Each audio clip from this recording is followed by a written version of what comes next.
Yes, the situation is much better, so much improved. Still not perfect, and we're still struggling a bit in our last row, but in general, so many good news. So first good news I can confirm is Tim Krul is back, and he will play tomorrow. So together with Michael McGowan, he will be in the squad. Sadly, Ralph Fährmann is not back, but it's also not too far away. There's still a bit of hope for him for the Man United game. If not for this game, then perhaps 1 week later. But yeah, it's good that Tim is back and he's back in contention.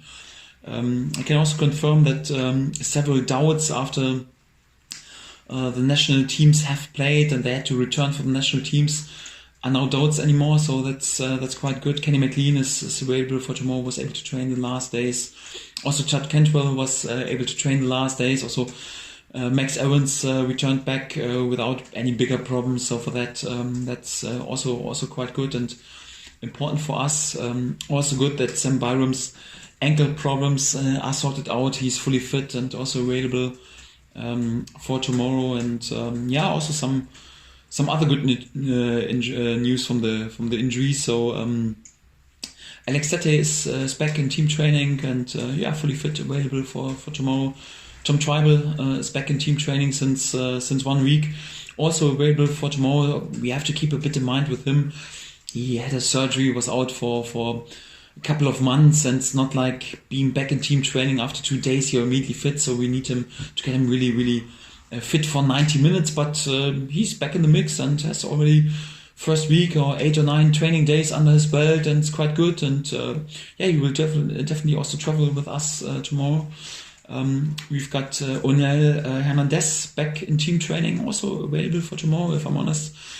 So after such a long-term injury and to be out for really nearly 3 months, you always have to be a bit careful. But he looked pretty sharp during this week, and of course he's not ready for 90 minutes, but especially for the offensive players. So sometimes, although you're not ready for 90 minutes, but you can create something special, and he will also travel with us for the game tomorrow. Also his data are looking pretty good, also in his endurance, and I like what I see at the moment with him, and that's the reason we also take him with us. And also some good news, Mario Frančiš is back in team training, not ready for tomorrow, if I'm honest, because he's just back since Tuesday, had just 3 sessions with us. And yeah, his last game in the starting lineup was and he went in May, and he had more or less no preseason, and because everything was always interrupted with injuries, and he needs right now 2 or 3 weeks proper team training till he's then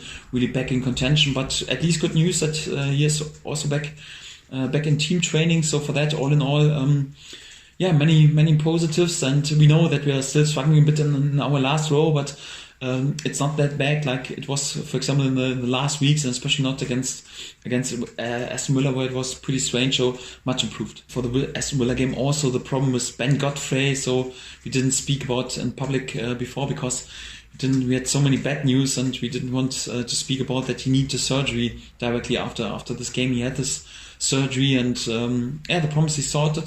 He's back since today in team training, just 1 day, but unbelievably quick, and for that he's also available for tomorrow, and we'll see how his body reacts right now. But he will travel with us to Bournemouth, and yeah, it's good that it's done, because it's out of his head right now, and also his problems, his pain are away. It's more or less like for this lads, he was out for 9 days. 9 days ago he just had this surgery. It's not like I expect him to be tomorrow world class, but no, right now, next week for Man United, he's fully fit, he's back in team training. Also, we know right now from week to week it will improve, because we have many players who need a bit time in team training till they are fully fit and back in the rhythm. But in general, it's already much improved, and compared to the Aston Villa game, and pretty sure we will be much more competitive than we were 2 weeks ago.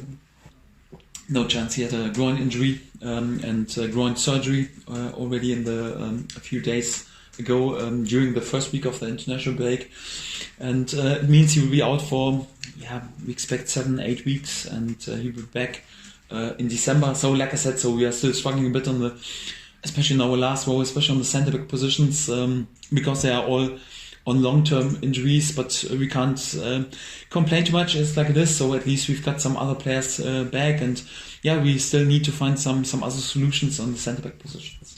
Yes, it's quite important, first of all, to have more lads on the pitch, because in the days before we were just being able to train with a handful of lads, and the others have to be rested just for the game. So it's never good when you have no competition during the training session. Also not easy because you can't work so much in tactical things in bigger spaces, and for that quite important.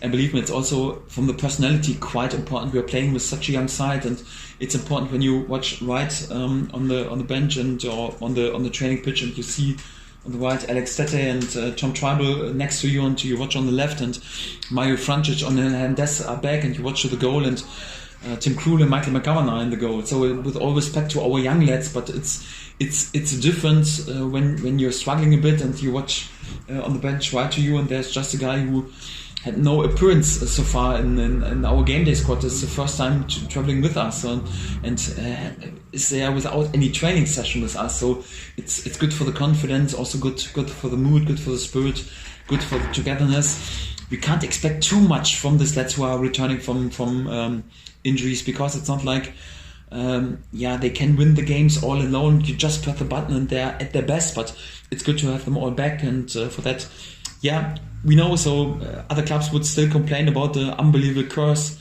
of injured centre backs, but for our situation, it's already a much improved situation, and for that, we're much more happy than we were in the weeks before.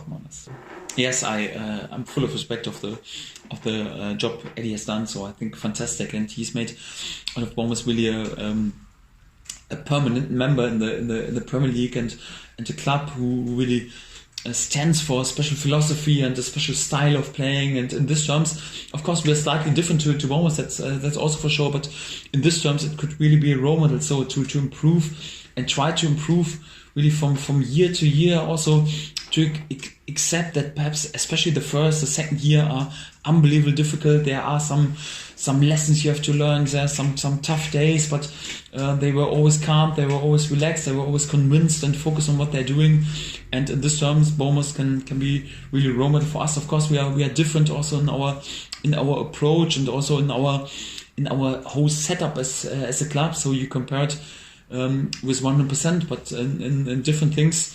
They've done a fantastic job there, and they can be a role model for us, I think.